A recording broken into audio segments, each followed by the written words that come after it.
ഖമനൈ ബങ്കറിനുള്ളിൽ ഒളിച്ചിരിക്കുകയാണോ? ഒളിച്ചിരിക്കുകയാണ്. ചിലപ്പോൾ ഏറ്റവും അണ്ടർഗ്രൗണ്ടിലാണെങ്കിൽ ഇട്ട സാധനം വേസ്റ്റ് ആവില്ലേ. അതുകൊണ്ട് അത്രയ്ക്ക് ശക്തമായ മിസൈലുകളാണ് പ്രയോഗിച്ചത് എന്നുള്ളത്. അവരുടെ ഒരു ശൃംഖലയെ തന്നെ തകർക്കാൻ അവർക്ക് സാധിച്ചു. അദ്ദേഹത്തിൻ്റെ മകളെ, മരുമകനെ, പേരക്കുട്ടിയെ അടക്കം ആ കുടുംബത്തിനെ തകർത്തു. വെനിസ്വേല പ്രസിഡന്റിനെ പിടിച്ചു. അവിടുത്തെ ഭരണം അട്ടിമറിച്ചതുപോലെ മറിക്കാൻ കഴിയുന്ന ഒരു ഭരണമല്ല ഇറാനിലെ ഭരണം എന്നുള്ളത്. അവരുടെ ആത്മീയ നേതാവായ ഖമനയുടെ മരണം അവരുറപ്പാക്കി കഴിഞ്ഞു. നമ്മൾ അറിഞ്ഞില്ല. ഈ ആക്രമണം നടക്കുമ്പോൾ അവിടെ മരണം അവരുറപ്പാക്കി കഴിഞ്ഞു. ഇസ്രായേൽ അവരുടെ ആദ്യത്തെ ആയുധമാണ്. അവരുടെ അവസാനത്തെ ആയുധം അവിടുത്തെ റവല്യൂഷൻ ആർമിയുടെ സേനയാണ്, ചാവേറുകളാണ്. സൗദിക്ക് വേറൊരു താല്പര്യമുണ്ട്. ഈ ടെറിട്ടറിയിലെ ഏറ്റവും വലിയ രാഷ്ട്രം ആയി തങ്ങൾ മാറണമെങ്കിൽ ഇറാന്റെ വീര്യം കുറയ്ക്കണം. അമേരിക്ക ഡെഡ് ബോഡികൾ കൊണ്ടിങ്ങനെ കൊണ്ടുപോകേണ്ടി വരും. ഒരുപക്ഷെ ട്രംപിനെ ആൾ കല്ലെറിഞ്ഞ് ചിലപ്പോൾ വധിച്ചെന്നിരിക്കും.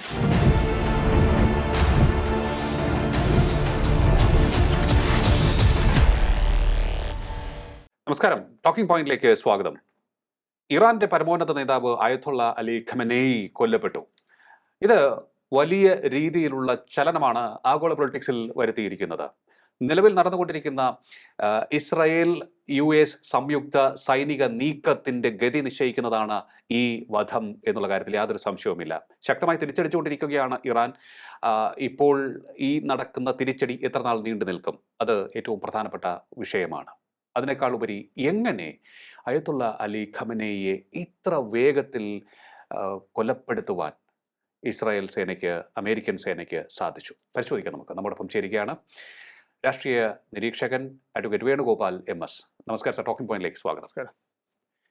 അയത്തുള്ള അലി ഖമനേയി 1989 മുതൽ ഇറാന്റെ പരമോന്നത നേതൃസ്ഥാനത്തുണ്ട് ഇദ്ദേഹം. അയത്തുള്ള റുഹുള്ള ഖൊമേനിയിൽ നിന്നാണ് അദ്ദേഹം അധികാരം ഏറ്റെടുക്കുന്നത് അദ്ദേഹത്തിൻ്റെ മരണത്തെ തുടർന്ന്. നമുക്കറിയാം 1979 ആണ് റുഹുള്ള ഖൊമേനി അധികാരത്തിലേക്ക് വരുന്നത്. ഷാ പഹലാവി ഭരണകൂടത്തെ അട്ടിമറിച്ചുകൊണ്ട് ഇസ്ലാമിക് വിപ്ലവത്തിലൂടെ. അതിനുശേഷം ഈ ഖമനേയിലേക്ക് അധികാരം വരുമ്പോൾ എല്ലാവരും സംശയിച്ചിരുന്നു ഇദ്ദേഹത്തിന് എത്രത്തോളം മികച്ച രീതിയിൽ മുന്നോട്ട് പോകാൻ സാധിക്കും. റുഹുള്ള ഖൊമേനി വളരെ മികച്ച രീതിയിൽ രാജ്യത്തെ മുന്നോട്ട് നയിച്ചു, അതുപോലെ ഇദ്ദേഹത്തിന് പോകാൻ സാധിക്കുമോ, ഒരു ഭരണത്തിൽ പിടിമുറുക്കുവാൻ സാധിക്കുമോ എന്നുള്ള ഒരു സംശയമാണ് ഉണ്ടായിരുന്നത്. എന്നാൽ ലോകത്തെ തന്നെ വിസ്മയിപ്പിച്ചുകൊണ്ട് അതിനുശേഷം ഇറാനെ ശക്തിപ്പെടുത്തുന്നതാണ് നമുക്ക് കാണാൻ സാധിച്ചത് ഖമനേയി. ലോകരാഷ്ട്രങ്ങളെ മുഴുവൻ ഞെട്ടിക്കുന്ന വിധത്തിൽ. അതെ, തീർച്ചയായിട്ടും ഇറാന്റെ പ്രതിരോധ സംവിധാനത്തെ ഉടച്ചു വാർത്തു. പ്രാദേശിക കോൺഫ്ലിക്റ്റുകൾ മനസ്സിലാക്കി അവിടെയൊക്കെ തന്നെ ഇറാന് ഗുണപരമാകുന്ന തരത്തിൽ ഇടപെടൽ നടത്തി പ്രോക്സികളെ നിഴൽ യുദ്ധം നടത്തുവാനായി വളർത്തിയെടുത്തു. ഗൾഫിൻ്റെ പല മേഖലകളിൽ, പശ്ചിമേഷ്യയുടെ പല മേഖലകളിൽ അവരെ വിന്യസിച്ചു.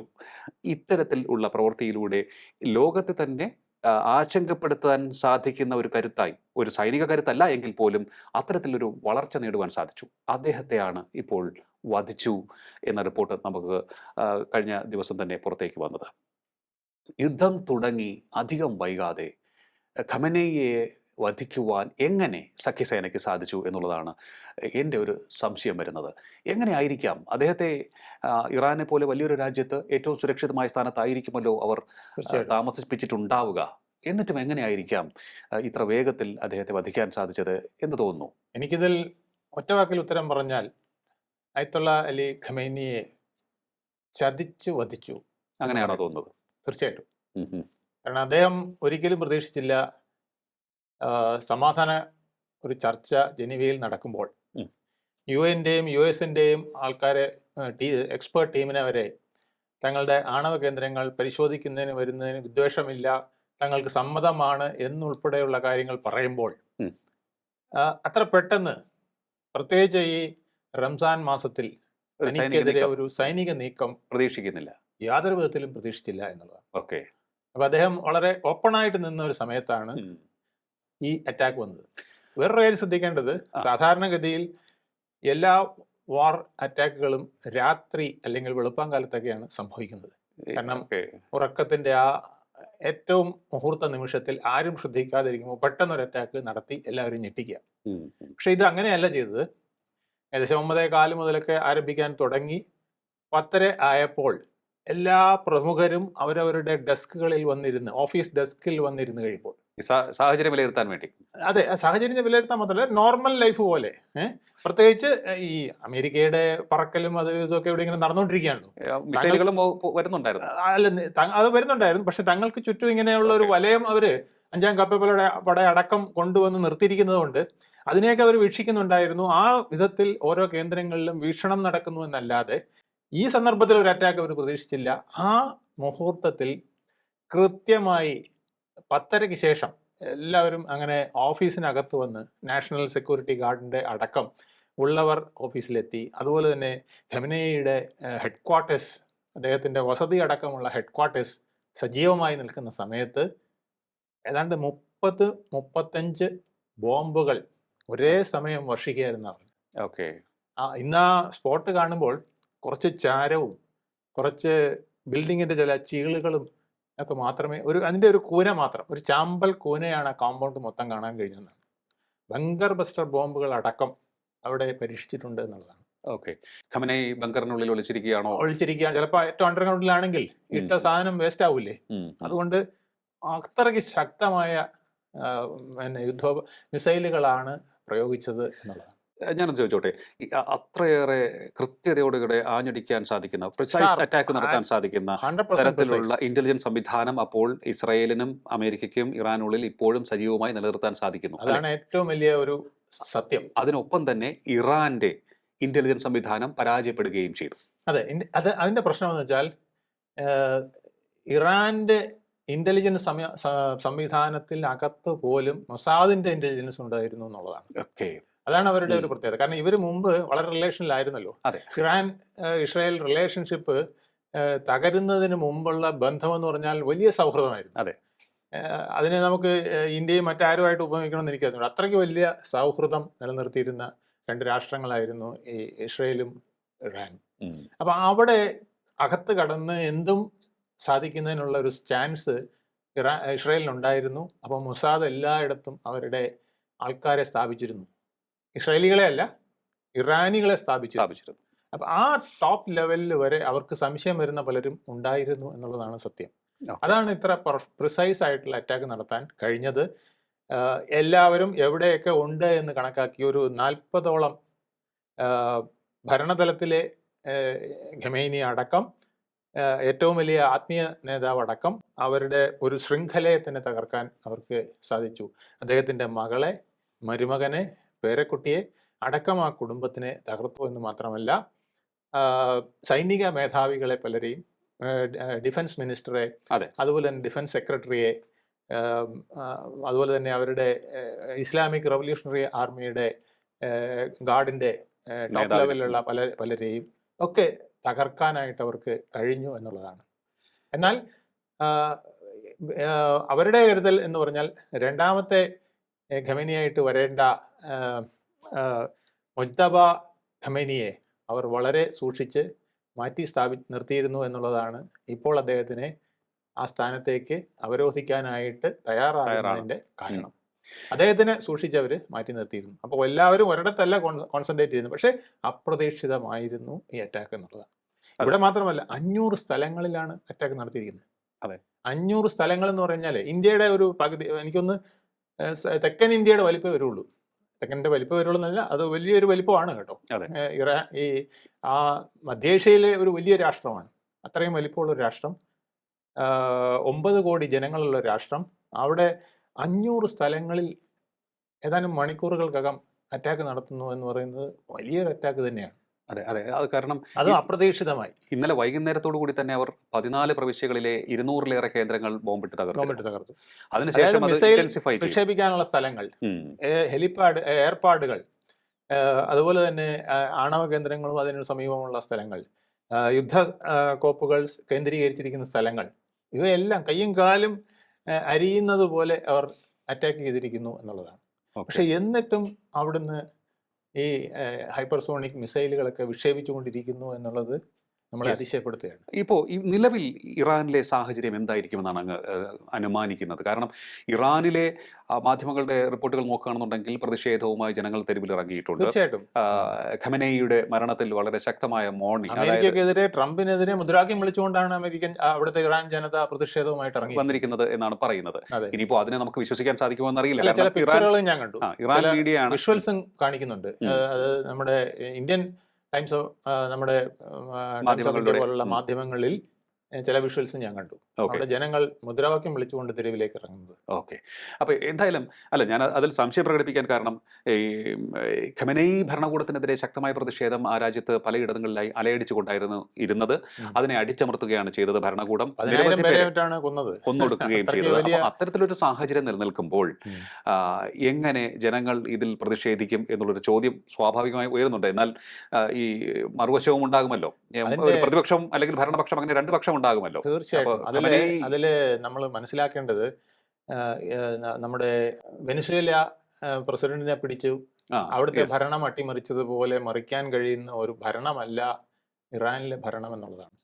അത് ഭയങ്കരമായ ഒരു ഹൈറാർക്കി, അതിന്റെ കേഡർ സംവിധാനം ഇങ്ങനെ വന്ന് നേരെ പഞ്ചായത്ത് തലത്തിൽ വരെ നിൽക്കുന്ന ഒരു നെറ്റ്വർക്കിംഗ് അവിടെ ഉണ്ടായിരുന്നു. ശക്തമായ നെറ്റ്വർക്ക് ഉണ്ടായിരുന്നു. അതൊരു ഇസ്ലാമിക് നെറ്റ്വർക്ക് എന്ന് വേണമെങ്കിൽ പറയാം. അതോടൊപ്പം അതൊരു അഡ്മിനിസ്ട്രേറ്റീവ് നെറ്റ്വർക്കും കൂടെയാണ്. ഇത് മിക്സ് ചെയ്താണ്. അപ്പോൾ വളരെ എളുപ്പമായിരുന്നു അവർക്ക് ജനങ്ങളെ കൺട്രോൾ ചെയ്യാൻ. അപ്പോൾ ഒരുപാട് പേർ ഇവർക്ക് അനുകൂലമായിട്ടും അവിടെ ഉണ്ട് എന്നുള്ളത് നമ്മൾ മനസ്സിലാക്കേണ്ടിയിരിക്കുന്നു. എതിർക്കുന്ന ഒരു മോഡേൺ തലമുറയെ പോലെ അവരെ അനുകൂലിക്കുന്ന വേറൊരു വിഭാഗവും അവിടെ ശക്തമായിട്ടുണ്ട്. അതെ, തീർച്ചയായിട്ടും. 9 കോടി ജനങ്ങളാണ്. അതെ, നിസ്സാരമല്ല. അപ്പം മറ്റൊന്ന്, ഈ ഡിഫൻസ് കൗൺസിലിന്റെ മീറ്റിംഗ് നടക്കുന്ന സമയത്താണ്, ഈ മീറ്റിങ്ങുകളാണ് ഇപ്പോൾ ആക്രമണ വിധേയമായിക്കൊണ്ടിരിക്കുന്നതെന്ന് നമുക്ക് മനസ്സിലാക്കാൻ. അവിടെയാണ് ആർമി ചീഫും ഡിഫൻസ് മിനിസ്റ്ററും കൊല്ലപ്പെട്ടത്. വളരെ അവിടെയും പ്രിസൈസ് ആയിട്ടുള്ള അറ്റാക്ക് നടത്തുവാൻ സാധിച്ചു. അതിന്റെ ടൈം, ഇത്ര സമയത്ത് ഒരു മീറ്റിംഗ് വിളിക്കും എന്നൊക്കെയുള്ള കാര്യങ്ങൾ വരെ ഇറാൻ അറിയാൻ കഴിയുന്നു, അമേരിക്കക്ക് അറിയാൻ കഴിയുന്നു എന്ന് പറയുന്നത്, ഇറാനല്ല ഇസ്രായേലിന് അറിയാൻ കഴിയുന്നു, അമേരിക്കക്ക് അറിയാൻ കഴിയുന്നു എന്ന് പറയുന്നത് വളരെ പ്രധാനപ്പെട്ട ചില ലീക്കേജുകളാണ്.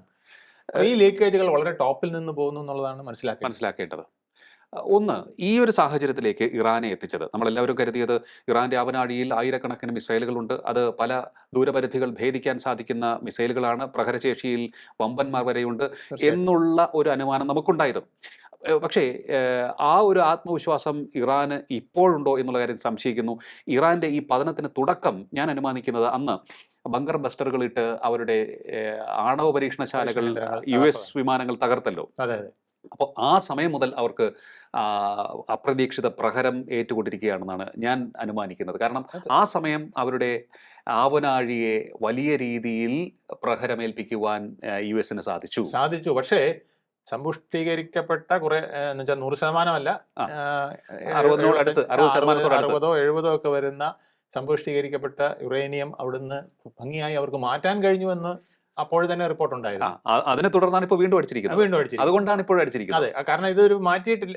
ഇത് രഹസ്യ കേന്ദ്രങ്ങൾ എവിടെയൊക്കെ ഉണ്ടെന്നുള്ളത് അവർക്ക് കണ്ടുപിടിക്കാൻ പൂർണ്ണമായിട്ടും കഴിഞ്ഞിട്ടില്ല എന്നുള്ളത്. അല്ലാതെ ഈ തകർത്ത കേന്ദ്രങ്ങളിൽ പോലും അത് പൂർണ്ണമായും തകർക്കപ്പെട്ടോ എന്നുള്ളതിനെ കുറിച്ചും ട്രംപിനുൾപ്പെടെ സംശയമുണ്ട്. അതുകൊണ്ടാണ് ഇവർ വീണ്ടും പ്രസ് ചെയ്തുകൊണ്ടിരുന്നതും ഇവരെ പൂർണ്ണമായും വരുതിയിലാക്കണമെന്ന് കരുതിയതും. ഓക്കെ. എന്തായാലും ട്രംപ് അവിടുത്തെ ജനങ്ങളോട് ആഹ്വാനം ചെയ്തു, ഇറാൻ ഭരണകൂടത്തിനെതിരെയുള്ള യുദ്ധത്തിൽ നിങ്ങളും പങ്കാളികളാകണം എന്ന് ആഹ്വാനം ചെയ്തു. അവരൊരു റെജീം ചേഞ്ച് ആണ് ആഗ്രഹിക്കുന്നത്. അപ്പൊ അത് ക്ലിയർ ആണ്. നിങ്ങളുടെ സംരക്ഷകരായി ഞങ്ങൾ വന്നുകൊണ്ട് ട്രംപ് പറഞ്ഞത് ലോകത്തിന്റെ ജനാധിപത്യം, ഇറാന്റെ ജനാധിപത്യം ഒക്കെ നിലനിർത്തുന്നതിനുള്ള ഒരു യുദ്ധമാണ് ഞങ്ങളിപ്പോൾ നടത്തുന്നത്. അതിൽ നിങ്ങൾ ഞങ്ങളുടെ പങ്കാളികളാകണം. പക്ഷെ ഞാനൊന്ന് ചോദിച്ചോട്ടെ, ഈ ഇറാൻ നടത്തിയ പ്രത്യാക്രമണം അവരുടെ തന്നെ വീഴ്ചയ്ക്ക് കാരണമാകുന്ന തരമായിരുന്നില്ലേ എന്നുള്ളൊരു സംശയം എനിക്കുണ്ട്. കാരണം തൊട്ടടുത്തുള്ള ഗൾഫ് രാജ്യങ്ങളെല്ലാം തന്നെ അവർ ആക്രമിക്കുകയാണ്, ജനവാസ മേഖലകൾ സഹിതം ആക്രമിക്കുകയാണ്. അത് UAE ആണെങ്കിലും ഖത്തറാണെങ്കിലും അതുപോലെ തന്നെ ബഹ്റൈനിലെ നിരവധി സ്ഥലങ്ങൾ ആക്രമിക്കപ്പെട്ടു, സൗദി ആണെങ്കിൽ തന്നെയും. അങ്ങനെ ഇത്തരത്തിലുള്ള രാജ്യങ്ങളെല്ലാം തന്നെ അവർ ആക്രമിക്കുകയാണ് അമേരിക്കൻ ബേസുകളുടെ പേരിൽ. പക്ഷേ അമേരിക്കൻ ബേസുകളല്ല, ജനവാസ മേഖലകളാണ് വ്യാപകമായി ആക്രമിക്കപ്പെട്ടത് എന്നുള്ളതാണ് വസ്തുത. അതെപ്പോഴും നടന്നു എന്നുകൂടെ നമ്മൾ നോക്കേണ്ടതാണ്. രണ്ട് കാര്യങ്ങളുണ്ട്. ഒന്ന്, അവരുടെ ആത്മീയ നേതാവായ ഖമേനിയുടെ മരണം അവരുറപ്പാക്കി കഴിഞ്ഞു. നമ്മൾ അറിഞ്ഞില്ല. ഈ ആക്രമണം നടക്കുമ്പോൾ അവിടെ മരണം അവരുറപ്പാക്കി കഴിഞ്ഞു. ഓക്കെ, ഞങ്ങൾക്ക് എല്ലാം നഷ്ടപ്പെട്ടു, ഇനിയൊന്നും നോക്കാനില്ല, ഇനി അമേരിക്കൻ ബേസുകൾ തകർക്കുക, എവിടെ അമേരിക്കൻ സ്റ്റാമ്പ് എവിടെയുണ്ടോ അവിടെയെല്ലാം ഞങ്ങൾ തകർക്കുമെന്നാണ് പറഞ്ഞു. അങ്ങനെയാണ് ആക്രമിച്ചത്. അതൊരു കാര്യം. രണ്ടാമത്തെ കാര്യം, ഇറാൻ വിശ്വസിക്കുന്നത് ഈ പശ്ചിമേഷ്യൻ രാഷ്ട്രങ്ങളിൽ പലരും അമേരിക്കയുടെ കൂട്ടാളിയായി നിന്നുകൊടുത്തു. തങ്ങളെ ഒറ്റിക്കൊടുക്കാനായി, തങ്ങളെ ആക്രമിക്കാനായി തങ്ങൾ വിശ്വസിച്ചവർ പോലും തങ്ങൾക്കെതിരെ നിന്നു എന്നവർ സംശയിച്ചു. ഒമാൻ ഉൾപ്പെടെ. ഒമാനാണ് ജനീവയിലെ ചർച്ചയും മറ്റു കാര്യങ്ങളൊക്കെ നടത്തിക്കൊണ്ടിരുന്നത്. അവർക്ക് പോലും ഒരു പക്ഷേ അറിയാമോ എന്ന് സംശയം ഇവർക്കുണ്ടായിരുന്നു, ഇത്തരം ഒരു അറ്റാക്ക് ഉണ്ടാകുമെന്നും. ആ അറ്റാക്കിന് എന്തുകൊണ്ട് ഞങ്ങളുടെ അടുത്ത് മൗനം പാലിച്ചു എന്നൊരു ചിന്തയും ഇറാൻ ഉണ്ടായിരുന്നു. മറ്റൊന്ന്, ഇറാൻ ആഗ്രഹിച്ചത് ഇത്തരത്തിൽ പശ്ചിമേഷ്യൻ രാഷ്ട്രങ്ങളെ മൊത്തത്തിൽ ആക്രമിക്കുമ്പോൾ ഇവർ അമേരിക്കയെ പ്രഷറൈസ് ചെയ്യും, ഞങ്ങളുടെ മേൽ ആക്രമണം വരുന്നു, ദയവായി സമാധാനം പുനഃസ്ഥാപിക്കൂ. ഇപ്പൊ കണ്ടാ അറിയാം, അവരുടെ യുദ്ധകേന്ദ്രങ്ങൾ മാത്രമല്ല അവരുടെ കൊമേഴ്ഷ്യൽ കേന്ദ്രങ്ങളെ ആക്രമിക്കുന്നു. Burj Khalifa ആക്രമിക്കപ്പെടുന്നു. ഒന്ന് ആലോചിച്ച് നോക്കൂ, നിസ്സാരമായ കാര്യമല്ല. ലോകത്തെ ഏറ്റവും വലിയ പ്രസ്റ്റീജിയസ് സാധനമായി ദുബായിൽ നിർത്തിയിരിക്കുന്ന ബുർജ് ഖലീഫയ്ക്ക് മുകളിലേക്ക് ആക്രമണം വരുന്നു എന്ന് പറയുന്നത്. ദുബായ് പാമിലും സഹിതം ആക്രമണം ഉണ്ടായി. ദുബായ് പാം ഹോട്ടലിന് ആക്രമണം ഉണ്ടാകുന്നു. അപ്പൊ അവിടെയൊക്കെ VIP താമസിക്കുന്ന സ്ഥലങ്ങളാണ്. അപ്പം സൂക്ഷിച്ചോളൂ, ഞങ്ങൾ ഇനി എന്തും ചെയ്ത് കളയുമെന്ന് ഇറാൻ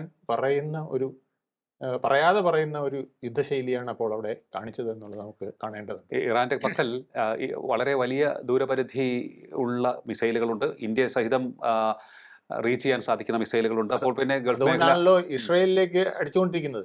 അതിൽ വേറൊരു കാര്യം ശ്രദ്ധിക്കാനുണ്ട്, ഇറാഖിന്റെ മുകളിൽ കൂടെയാണ് ഇത് പോകുന്നത്. വലിയൊരു രാഷ്ട്രമായ ഇറാഖിന്റെ മുകളിൽ കൂടെ കിലോമീറ്ററുകൾ സഞ്ചരിച്ച് അപ്പുറത്ത് പോകുന്നു എന്ന് പറയുമ്പോൾ അത് എത്ര ദൂരമാണ് എന്ന് നമ്മൾ ആലോചിച്ച് നോക്കണം. അത്രയ്ക്ക് ദൂരത്ത് 1000-ഓളം കിലോമീറ്റർ പോകുന്ന മിസൈലുകൾ അവരുടെ കയ്യിൽ ഉണ്ട് ഇപ്പോഴും.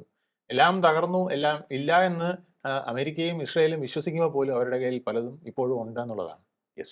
അത് അവർക്ക് കൊടുത്തത് ചൈനയോ അല്ലെങ്കിൽ റഷ്യയോ ആയിരിക്കും. അവരുടെ സഹായത്തോടു കൂടി അവർ നേടിയതായിരിക്കാം. പക്ഷെ അതിപ്പോഴും അവരുടെ സ്റ്റോക്ക് ഉണ്ട് എന്നുള്ളതാണ്. അത് വളരെ പ്രധാനപ്പെട്ട ഒരു കാര്യമാണ്. തീർച്ചയായിട്ടും ഇനി എത്ര നാൾ ഇത്തരത്തിൽ പിടിച്ചു നിൽക്കാൻ സാധിക്കും എന്നുള്ളത് വളരെ പ്രധാനപ്പെട്ട ഒരു പോയിന്റാണ്. അതിലേക്ക് കൂടി നമുക്ക് പോകേണ്ടതുണ്ട്. ഒപ്പം തന്നെ അവരുടെ കൈവശം മിസൈലിന് അപ്പുറത്തേക്കുള്ള ഡിഫൻസ് സംവിധാനം എത്രത്തോളം ഡെവലപ്ഡ് ആണ് എന്നുള്ളതും നമ്മൾ പരിശോധിക്കേണ്ടതാണ്. എനിക്ക് തോന്നുന്നു മിസൈൽ മാത്രമായി മിസൈൽ അവരുടെ ആദ്യത്തെ ആയുധമാണ്. അവരുടെ അവസാനത്തെ ആയുധം അവിടുത്തെ റവല്യൂഷൻ ആർമിയുടെ സേനയാണ്, കരസേനയാണ്, ചാവേറുകളാണ്. അവരുണ്ടാക്കുന്ന ഒരു ശക്തി അതിഭയങ്കരമായിരിക്കും. ഒരുപക്ഷെ എത്രയധികം ഒസാമ ബിൻ ലാദന്മാർ ഇതിൽ നിന്ന് ഉയർന്നു വരുമെന്ന് ലോകം ഭയക്കേണ്ടിയിരിക്കുന്നു. ട്രംപ് ഭയക്കേണ്ടിയിരിക്കുന്നു. ഇസ്രായേൽ ഭയക്കേണ്ടിയിരിക്കുന്നു. അത് നിസ്സാരമായ കാര്യമല്ല. അല്ല, അങ്ങനെ വരുമ്പോൾ സ്ഥിതി കൂടുതൽ ഗുരുതരമാവും എന്ന് വേണം അനുമാനിക്കാം. പക്ഷേ എൻ്റെ ഒരു സംശയം, ഖമേനി മൺമറഞ്ഞു, റവല്യൂഷണറി ഗാർഡ് ആകെ താറുമാറായി. ഈ ഒരു സാഹചര്യത്തിൽ ഈ പ്രോക്സികൾക്ക് ഈ നിഴൽ യുദ്ധം നടത്തുവാനുള്ള പണം, അതിനുള്ള എല്ലാ സഹായങ്ങളും നിലയ്ക്കും എന്ന് വേണം അനുമാനിക്കാനെന്ന് കരുതുന്നു. അങ്ങനെയാണെങ്കിൽ പിന്നെ വീണ്ടും എങ്ങനെ ബിൻലാദന്മാരെ അവർ സൃഷ്ടിക്കും? പിന്നെ എങ്ങനെ അവർ കരുത്തോടെ മുന്നോട്ട് പോകും? അവിടെയാണ് നമ്മൾ ഇറാനെ മിസ്ജഡ്ജ് ചെയ്യുന്നത്. അതായത് ഇറാനെ സംബന്ധിച്ചിടത്തോളം അവർ പ്ലാൻ ബി അപ്ലൈ ചെയ്ത് കഴിഞ്ഞിരിക്കുന്നു. അതായത് ഇസ്രായേൽ വാർ നടന്നപ്പോൾ തന്നെ അവർ ക്ലർജിമാരുടെ ഒരു ഹൈറാർക്കി, ഖമനേയി നഷ്ടപ്പെട്ടാൽ, അലി ഖമനേയി നഷ്ടപ്പെട്ടാൽ അടുത്ത ആളായിരിക്കണം, അതിൻ്റെ അടുത്ത ആളായിരിക്കണം, എത്രാമത്തെ ഖമനി വരെ പോകാമെന്നുള്ളത് അവർ ഒരു 8-10 ജനറേഷനെ അവിടെ സൃഷ്ടിച്ചു വെച്ചിട്ടുണ്ടെന്നാണ്. ഹമാസ് ചെയ്ത ജനറേഷൻ അല്ല, 8-10 സ്റ്റേജ് ഉള്ള ആൾക്കാരെ, അതായത് ഹമാസ് എന്ന് ചെയ്തതുപോലെ അല്ലേ? ഹമാസ് എന്ന് ചെയ്ത പോലെ. അതുപോലെ തന്നെയാണ് അവരുടെ ആർമിയിലും. ഇന്ന തലവൻ നഷ്ടപ്പെട്ടാൽ അടുത്ത തലവൻ, അതടുത്ത തലവൻ, ഇങ്ങനെ ഒരു ഹൈറാർക്കിയും ഉണ്ടാക്കി വെച്ചിട്ടുണ്ട്. അപ്പൊ ഇത് അടുത്തയാൾ അപ്പോഴേ ചാർജ് എടുക്കുകയാണ്. ഇപ്പൊ നമ്മൾ കണ്ടല്ലോ, ആയത്തുള്ള മുജ്തബ ഖമേനിക്ക് ഉടൻ തന്നെ അദ്ദേഹത്തിന്റെ രണ്ടാമത്തെ പുത്രന് ചാർജ് കൊടുത്തു കഴിഞ്ഞു.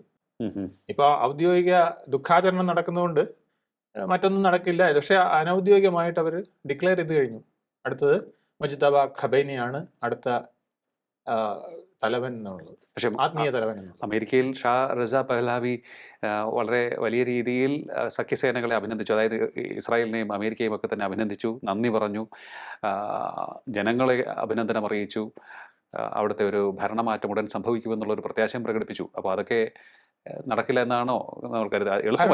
എളുപ്പമല്ല. ഭരണമാറ്റം വരണമെങ്കിൽ ഗ്രൗണ്ട് ലെവൽ ഓപ്പറേഷൻ നടക്കണം. ഒരു 500 ബോംബ് ഇട്ടത് കൊണ്ട് ആ രാജ്യത്തെ തകർക്കാൻ കഴിയും. പക്ഷെ അവിടുത്തെ ജനതയുടെ ആത്മവീര്യത്തെ തകർക്കാൻ കഴിയില്ല എന്നുള്ളതാണ് നമ്മൾ കാണുന്നത്. ജനത എന്ന് ഞാൻ ഉദ്ദേശിക്കുന്നത് വേറൊരു വിഭാഗം ജനതയുണ്ട്. അതായത് ഖമേനിയുമായി ചേർന്ന് നിൽക്കുന്ന ചേർന്ന് നിൽക്കുന്ന തീവ്ര ഇസ്ലാമിക സിദ്ധാന്തത്തിൽ അടിയുറച്ച ഒരു ഗ്രാസ് റൂട്ട് വരെ പോകുന്ന ഒരു ടീമുണ്ട്. ഒരു കേഡർ സംവിധാനം. സ്വാതന്ത്ര്യം ആഗ്രഹിക്കുന്നവരല്ല. അല്ല, അവര് ഒരു കേഡർ സംവിധാനത്തിലൂടെ അത് അവര് അങ്ങനെ കൾച്ചർ ചെയ്ത് വെച്ചിരിക്കുകയാണ്. കൊച്ചുനാളിലെ മുതൽ അങ്ങനെ ഒരു പ്രോഗ്രാം ചെയ്തിരിക്കുകയാണ്. ഈ വഴിയിലൂടെ പോയി ഇങ്ങനെ ഒരു ഇസ്ലാമിക മരണം സംഭവിച്ചാൽ മാത്രമേ എനിക്ക് സ്വർഗം കിട്ടിയുള്ളൂ, സ്വർഗമുള്ളൂ എന്ന് വിശ്വസിക്കുന്ന ഒരു ടീം അവിടെ വളർന്നു വന്നിട്ടുണ്ട്, വളർത്തി വെച്ചിട്ടുണ്ട്. ആ ടീമിനെ തലവന്മാരായിട്ട് ഞാൻ പറഞ്ഞില്ലേ, 2 ഹൈറാർക്കികൾ, ആത്മീയ ഹൈറാർക്കി ഒരു സൈഡിലും മറ്റേ സൈഡിൽ സൈനിക ഹൈറാർക്കിയും, രഹസ്യ പോലീസിന്റെ ഹൈറാർക്കി, ഇതെല്ലാം അവർ സെറ്റപ്പ് ചെയ്ത് വെച്ചിരിക്കുകയാണ്. ഒന്ന് തകർന്നാൽ അടുത്തത്, അത് തകർന്നാൽ അടുത്തത്, അത് തകർന്നാൽ അതിൻ്റെ അടുത്തത്. ഇതിലേക്ക് എത്രത്തോളം അവർക്ക് ശക്തമായി പോകാൻ കഴിയും, ഇതിനെ എത്രത്തോളം തകർക്കാൻ, ഇന്റേണൽ കോൺഫ്ലിക്റ്റുകൾ ഉണ്ടാക്കി എത്രത്തോളം തകർക്കാൻ ഇസ്രയേലിനും അമേരിക്കയ്ക്കും കഴിയും എന്നതിനെ ആശ്രയിച്ചായിരിക്കും ഇനിയുള്ള ഭാവി.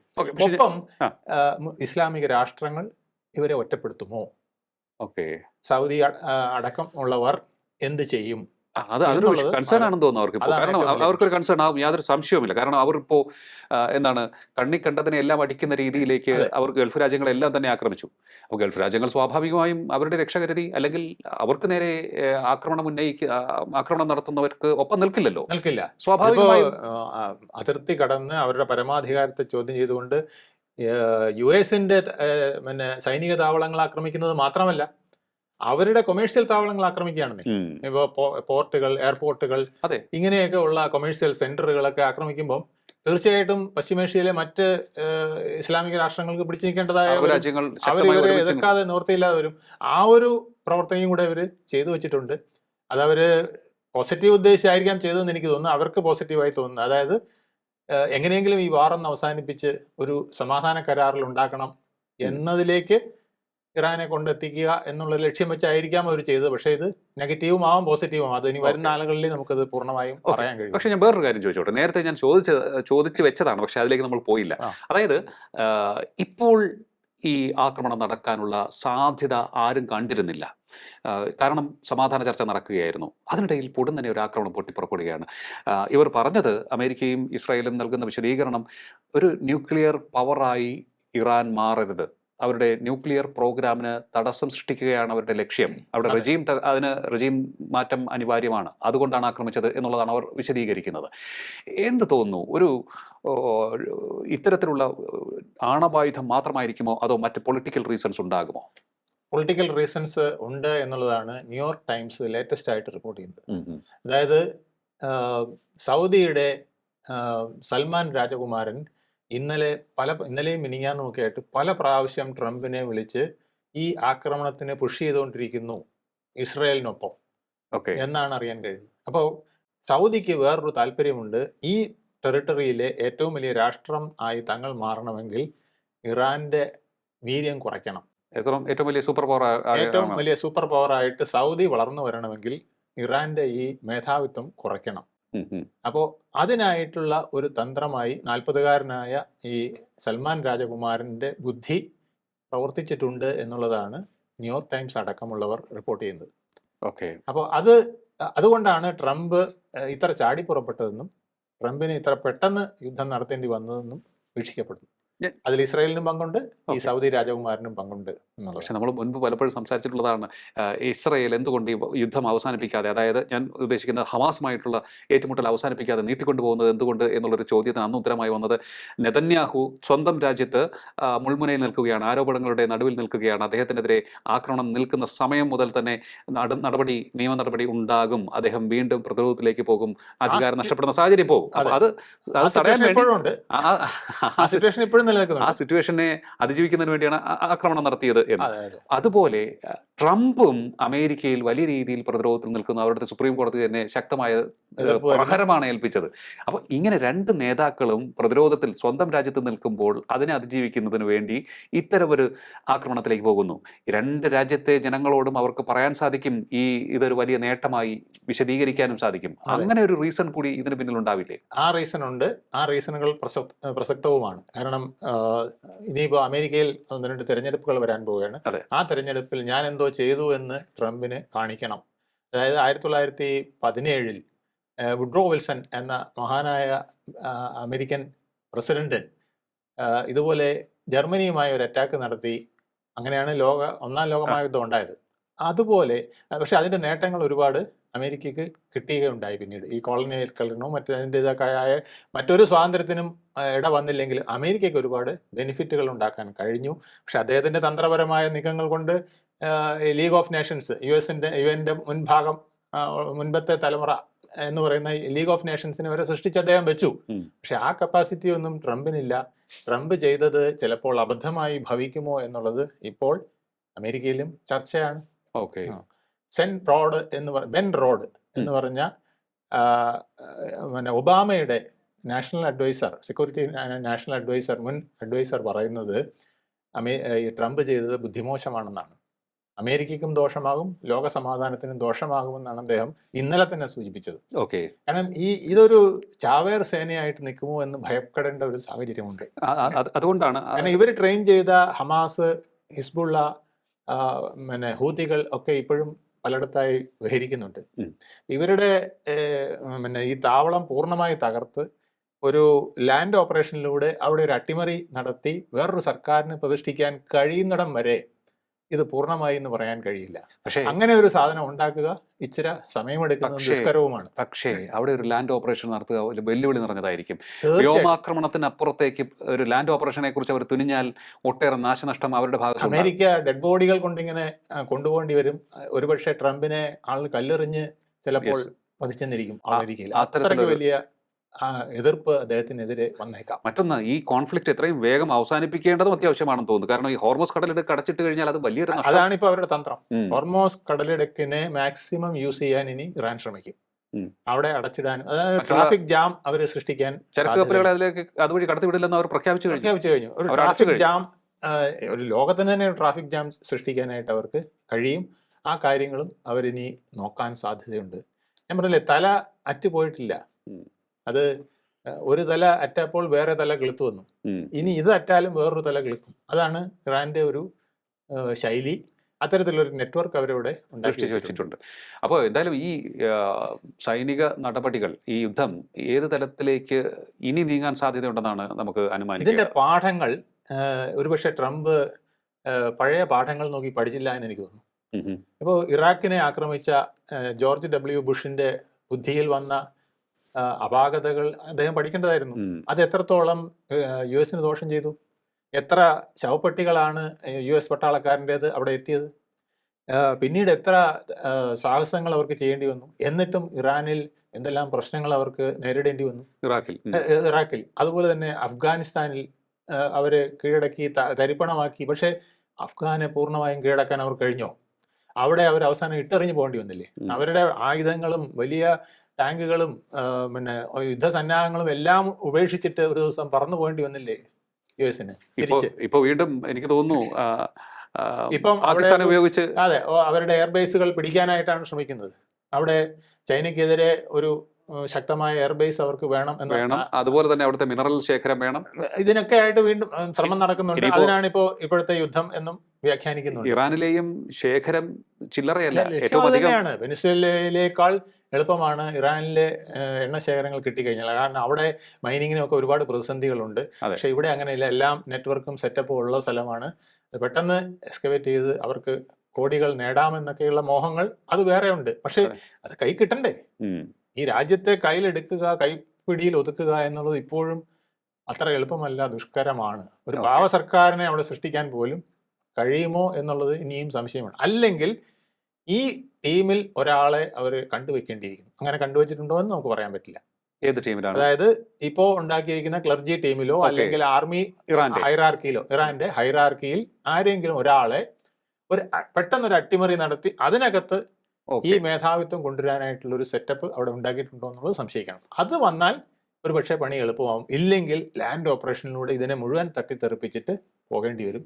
അങ്ങനെ തട്ടിത്തെറിപ്പിക്കുമ്പോഴും ഞാൻ പറഞ്ഞ ഈ ചാവേറുകൾ, ചില തീവ്രവാദ ശൈലിയിലുള്ളവർ വീണ്ടും ഉയർന്നെഴുന്നേറ്റ് കൂടായികയില്ല. ഇതാണ് ഇത്തരം വിഷങ്ങളെ കൈകാര്യം ചെയ്യുമ്പോൾ. കരിനാഗങ്ങൾ നമ്മൾ കൈകാര്യം ചെയ്യുമ്പോൾ അത് വളരെ തന്ത്രപൂർവ്വമല്ലെങ്കിൽ വരുന്ന ഭവിഷ്യത്തുകൾ. അത് ചുട്ടരിക്കാതെ നമുക്ക് പിന്നോട്ട് വരാൻ കഴിയില്ല. പക്ഷെ ചുട്ടരിക്കുക എന്നുള്ളത് ദുഷ്കരവുമാണ്. ഓക്കെ. അതവർ പാഠങ്ങൾ പഠിച്ചിട്ടുണ്ടോ എന്ന് അറിയില്ല. ആ. ഒരുപക്ഷെ ഇറാന്റെ തൊട്ടടുത്ത് കിടന്ന് സൗദിയും ചെയ്യുന്നത് അവർക്ക് വലിയ വീക്ഷണങ്ങൾ ഉണ്ടെങ്കിലും ആ വലിയ വീക്ഷണങ്ങൾക്കായി ചെറിയ നമ്പറുകൾ പ്രയോഗിക്കുമ്പോൾ അത് എത്രത്തോളം അശാസ്യമാണ് എന്ന് അവർക്കും സംശയമാകുന്ന ഒരു സ്റ്റേജിലേക്ക് വന്നിരിക്കുന്നു. ഇനി ഇത് പെട്ടെന്നൊരു സമാധാനം ഉണ്ടാക്കിയില്ലെങ്കിൽ ഒരുപക്ഷെ പശ്ചിമേഷ്യയുടെ മൊത്തം വികസനം, അതിലുപരി ലോകത്തിൽ മൊത്തം ഉണ്ടാകുന്ന എണ്ണവില, സ്വർണ്ണവില, മറ്റ് സാധനങ്ങളുടെ എല്ലാം വില വർധന ഒരു വലിയ കെടുതിയിലേക്ക് ലോകത്തിനെ കൊണ്ടെത്തിക്കും. അതുകൊണ്ട് ഇത് സ്വിച്ചിട്ട പോലെ നിർത്താൻ എന്താണ് മാർഗമെന്ന് ഇനി ആലോചിക്കേണ്ടിയിരിക്കും. അതിനാണ് അവിടുത്തെ ജനതയെ US-ഉം അതുപോലെ തന്നെ ഇസ്രായേലും പറഞ്ഞു തുടങ്ങി, ഞങ്ങളിതാ ഇപ്പോൾ ഒരു ഹോട്ട്ലൈൻ ചാനൽ ഇടാം, നിങ്ങൾക്ക് അവിടെ നിങ്ങൾ അവിടെ നടത്തിയ വിപ്ലവങ്ങളുടെ ഫോട്ടോ ഇങ്ങോട്ട് അയക്കൂ, അവിടുത്തെ വീഡിയോസ് അയക്കൂ, ഞങ്ങളതെല്ലാം പ്രസിദ്ധീകരിക്കാം, നിങ്ങൾ ഒറ്റയ്ക്കല്ല, ഞങ്ങളൊപ്പമുണ്ട്, നമുക്ക് അതൊരു നല്ല ഇറാനെ സൃഷ്ടിക്കാം. ഓക്കെ, അതൊരു തന്ത്രപരമായ നീക്കമാണ്, വളരെ തന്ത്രപരമായ നീക്കമാണ്. എന്ന് വെച്ചാൽ ഇന്റേണലി ഒരു ചേഞ്ച് കൊണ്ടുവന്നുകൊണ്ട് അവിടെ ഒരു റെജീം മാറ്റം, ആ മാറ്റത്തിനും ശ്രമിക്കുന്നുണ്ട്.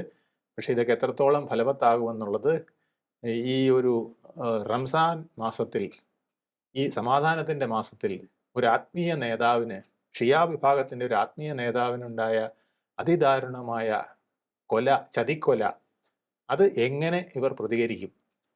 ഷിയ വിഭാഗങ്ങൾ എങ്ങനെ പ്രതികരിക്കും? മറ്റ് ചില ഇസ്ലാമിക് രാഷ്ട്രങ്ങൾ എങ്ങനെ പ്രതികരിക്കും? പ്രത്യേകിച്ച് ഈ ഹമാസ്, ഹൂതികൾ, ഹിസ്ബുള്ള തുടങ്ങിയവരുടെയൊക്കെ അവശിഷ്ടങ്ങൾ പലയിടത്തും കിടപ്പുണ്ട്. അതൊക്കെ ഇതുമായി ഒത്തുചേർന്ന് എങ്ങനെ പ്രതികരിക്കും എന്നുള്ളതൊക്കെ വലിയ കുറേ വിഷയങ്ങൾ തന്നെയാണ്, വിഷമങ്ങൾ തന്നെയാണ്. അത് നമുക്ക് കാത്തിരുന്ന് കാണാം. ശരിയാണ്. ഇറാനിൽ നടക്കുന്ന യുദ്ധം എത്രയും വേഗം അവസാനിക്കേണ്ടിയിരിക്കുന്നു. പശ്ചിമേഷ്യ സമാധാനത്തിലേക്ക് പോകേണ്ടിയിരിക്കുന്നു. ലോകത്തിൻ്റെ തന്നെ സമാധാനത്തിനും സുഗമമായ മുന്നോട്ട് പോക്കിനും അത് അനിവാര്യമാണ്, ഇന്ത്യക്ക് മാത്രമല്ല. ഒന്നുകൂടി പറയാം, യുദ്ധക്കൊതിയന്മാർ സൃഷ്ടിച്ചിട്ടുള്ള കെടുതികൾ നമ്മുടെ ചരിത്രത്തിൽ വ്യക്തമായി എഴുതി വച്ചിട്ടുണ്ട്. അത് ലോകം ഒരിക്കൽ കൂടി വായിക്കേണ്ടിയിരിക്കുന്നു, ആവർത്തിച്ച് വായിക്കേണ്ടിയിരിക്കുന്നു. അമേരിക്കൻ ഭരണകൂടത്തെയും ഒപ്പം തന്നെ ഇസ്രായേലി ഭരണകൂടത്തെയും അത് കേൾപ്പിക്കേണ്ടിയിരിക്കുന്നു. നൂറുകണക്കിന് കുഞ്ഞുങ്ങളുടെ ജീവനുകളാണ് നഷ്ടമായിരിക്കുന്നത്. പല സൈനിക നീക്കങ്ങളിലും അത് നമ്മൾ കണ്ടു, ഇപ്പോഴും നടന്നുകൊണ്ടിരിക്കുന്നു. ഒന്ന് അത്, രണ്ട്, ഇസ്രയേലിൻ്റെ ആക്രമണത്തെ തുടർന്ന്, അമേരിക്കയുടെ ആക്രമണത്തെ തുടർന്ന് ഇറാൻ നടത്തിയ പ്രത്യാക്രമണം ഗൾഫ് മേഖലയിലേക്കൊക്കെ തന്നെ മിസൈലുകൾ പതിക്കുന്നതിന് കാരണമായിട്ടുണ്ട്. അവിടെയൊക്കെ തന്നെ ലക്ഷക്കണക്കിന് മനുഷ്യരുണ്ട്. അവരുടെയൊക്കെ ജീവനും സംരക്ഷണം ഒരുക്കേണ്ട ബാധ്യത ഭരണകൂടങ്ങൾക്കുണ്ട്. അതൊക്കെ തന്നെ എത്രയും വേഗം ഒരുക്കണം. അതിന് വേണ്ടത് സമാധാനം പുലരുകയാണ്, ചർച്ചകൾ നടക്കേണ്ടതാണ്. ആ ചർച്ചകളുടെ പാതയിലൂടെ അവിടെ സമാധാനം പുലരട്ടെ എത്രയും വേഗം. വളരെയധികം നന്ദി സാർ, ഇത്രയും സമയം ടോക്കിംഗ് പോയിന്റുമായി സംസാരിച്ചത്. ടോക്കിംഗ് പോയിന്റിന്റെ ഈ അധ്യായം ഇവിടെ പൂർണ്ണമാകുന്നു. ഇനി അടുത്ത എപ്പിസോഡിൽ കാണാം നമുക്ക്. നമസ്കാരം.